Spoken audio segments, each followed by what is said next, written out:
ఈ అమ్మాయి చిన్న బాబుకి భోజనం పెట్టి వెళ్తుంటే బంగారాయి అడ్డం వచ్చి కింద పడిపోతుంది. అది చూస్తే నిజంగా బంగారంగా ఉంటుంది. ఇంటికెళ్ళి ఆళ్ళమ్మ దగ్గరికెళ్ళేసరికి ఆ అబ్బాయి వాళ్ళమ్మ మీద నీళ్లొంపేస్తాడు. వాళ్ళమ్మకి పనిచేయలేని కాళ్ళు మళ్ళీ తిరిగొస్తాయి. దాంతో వాళ్ళు చాలా సంతోషపడతారు. ఈ అబ్బాయి పుట్టినప్పుడు వాళ్ళ నాన్నకిచ్చినప్పుడు వాళ్ళ ఊర్లో అప్పటి వరకు పడలేని వర్షాలు ఆ అబ్బాయి పుట్టగానే పడతాయి. ఆ అబ్బాయికి ఏదో శక్తి ఉంటుంది. కొంతకాలానికి వాళ్ళ అమ్మ నాన్నని కోల్పోతాడు. కానీ కష్టపడి పనిచేసుకుంటాడు. ఇంతలోపు ఇద్దరు వ్యక్తులు ఆ అబ్బాయిని అవమానిస్తుంటే ఈ అమ్మాయి వచ్చి వాళ్ళిద్దరిని తిట్టేస్తుంది. ఏంటి ఆ అబ్బాయిని ఎందుకు అవమానిస్తున్నారు అని చెప్పి వెళ్తుంది. ఇంతలోపే ఆ అమ్మాయికి మనీ దొరుకుతుంది. డబ్బు దొరకడంతో ఆ అమ్మాయి చాలా ఆనందపడుతుంది. మధ్యాహ్నం ఆ అబ్బాయి భోజనం కొనుక్కుందామని వెళ్తే వాళ్ళు అక్కడి నుంచి తగిలిస్తారు. ఆ ఆంటీలు కూడా ఎటకరిస్తారు. దాంతో ఆ అమ్మాయికి చాలా కోపం వచ్చి చెప్పి ఇసిరేస్తుంది వాళ్ళ మీదకి. ఇక్కడి నుంచి వెళ్ళిపోండి అని చెప్తుంది.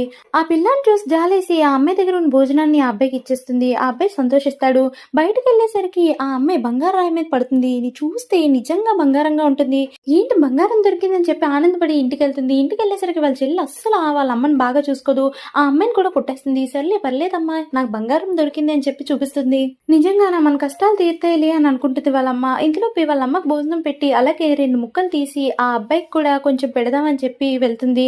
ఇంతలోపే ఆ అబ్బాయి పడుకుంటాడు. సరే డిస్టర్బ్ చేయడం ఎందుకని చెప్పి ఆ అబ్బాయి పక్కనే కూర్చుంటుంది. కాసేపటి తర్వాత ఆ అబ్బాయిని లేపి భోజనం తినమంటుంది. అలాగే వాళ్ళ అమ్మ నాన్న గురించి అడిగితే నాకెవ్వరూ లేరు అని చెప్తాడు. నేను వెళ్ళి మీకోసం మంచినీళ్ళు తెస్తానని చెప్పి వాళ్ళ అమ్మ మీద చూసుకోకుండా పోసేస్తాడు. పర్లేదు బాబు ఏం కాదు అనేసరికి తన అమ్మాయి ఎందుకు అలా చేసావు చూసుకోవాలిగా అనేసరికి వాళ్ళమ్మ నా కాళ్ళు పనిచేస్తున్నాయమ్మా ఇప్పుడు బాగుపడ్డాయి అని చెప్పి వాళ్ళమ్మ చాలా సంతోషపడుతుంది. సబ్స్క్రైబ్.